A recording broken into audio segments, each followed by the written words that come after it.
cute. Sobrang sikat ngayon itong mga press-on gel manicure na to. And it's really convenient kasi hindi mo na kailangan pumunta ng salon every time na may sira na or nawala na yung mga color ng nails mo. You can do it on your own. Tapos ang tagal ko na rin na hindi nakapaglagay nito. And I'm so excited to put this on and to show this with you guys. So without further ado, let's get into the video.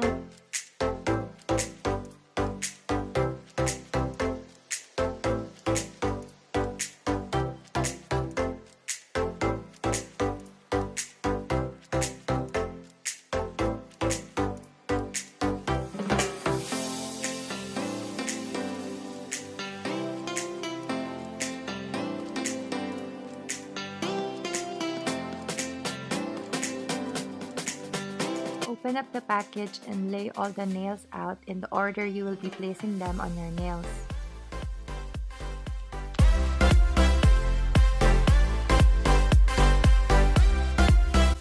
So ito yung mga laman niya. Meron siyang cuticle pusher and nail file na kasama na sa loob and a prep pad.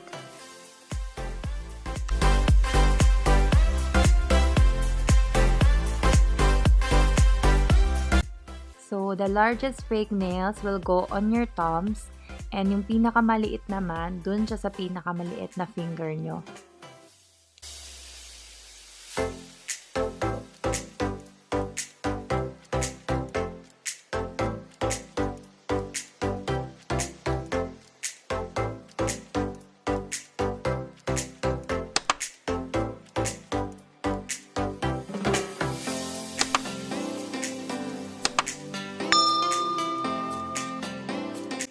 Make sure na komportable kayo doon sa fit ng real nail nyo. And you can use a nail file para i-shape nyo yung nails nyo para sumakto siya doon sa fake nail.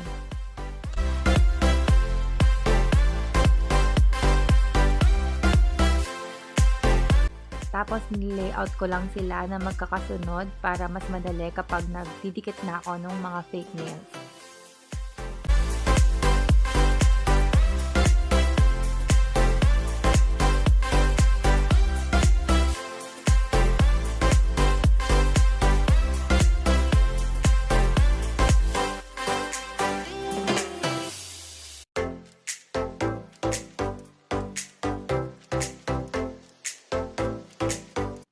Use a nail file to give your nails a good smooth edge.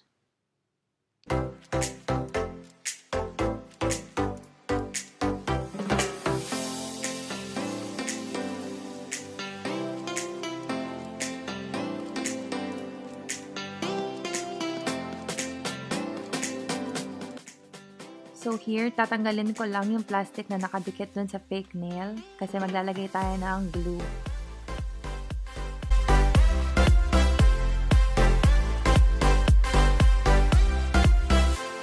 Then, I'm just putting the glue on my real nail. You can also put the glue in the fake nail, pero ako, I prefer putting it on my real nail. And please don't mind my dry skin. I'm so sorry.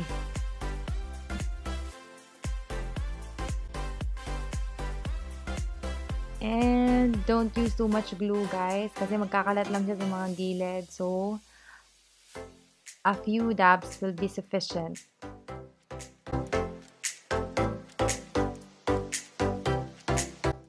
And guys, you need to push back your cuticles like this. You don't need to cut it, but you need to push your cuticles. So this step is really important kasi magmumukhang natural yung nails. So this is the example. As you can see, guys, my middle finger is more natural looking dun sa index finger ko. And that's because I pushed back my cuticles. So we will move on to putting the glue in my ring finger again.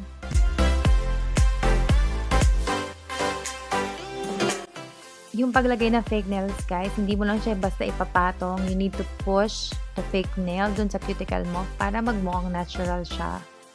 See, it looks more natural when you push back your cuticles.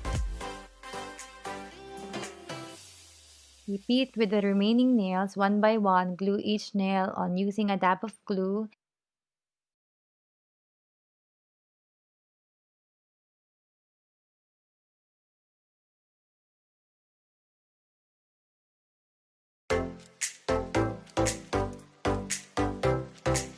And remember to press the nail for 10 seconds to make sure they are sealed tight against your real nails.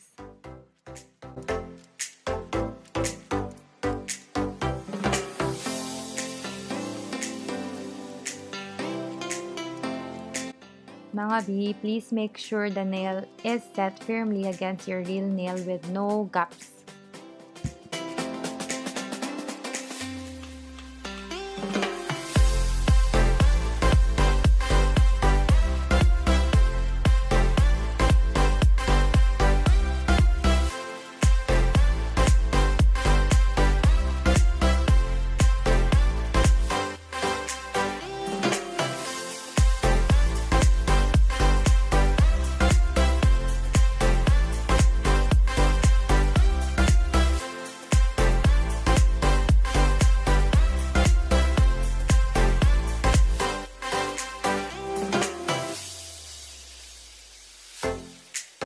So that's basically it. I'm done with my nails. Sobrang dali lang niya and very convenient. Ayan siya. I hope you enjoyed watching this video, guys. And if you do, please don't forget to click the thumbs up button down below. Thank you so much for watching.